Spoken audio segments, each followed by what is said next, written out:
how to delete highlights on Instagram. So without any further ado, let's get started with this video.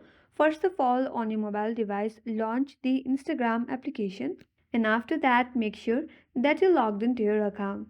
Once you're logged in, now to delete your highlight, first of all navigate to your profile page by tapping on this profile icon from the bottom right corner. Now once you land on your profile page, if you scroll down a bit, and just under your profile name you will get your highlights. If you would like to delete your highlights one by one, what you can do is simply select the highlight and press and hold, and from this drop down menu simply tap on the delete highlight and your highlight will get deleted. But if you want to delete all your Instagram highlight at once, then what you can do is tap on the three line icon from the upper right corner. Again, from this drop down menu, tap on your activity. Here, scroll down a bit and under content you shared, there you will get highlight option. Tap on there.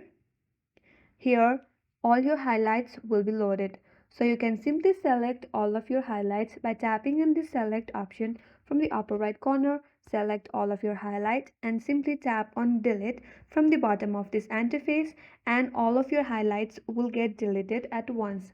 And that's how you can delete Instagram highlights. That's all for today's video. I hope this video helped you. If you are new to our channel, do not forget to subscribe, like, comment and hit the notification bell icon. Thanks for watching till the end. I will see you on next video.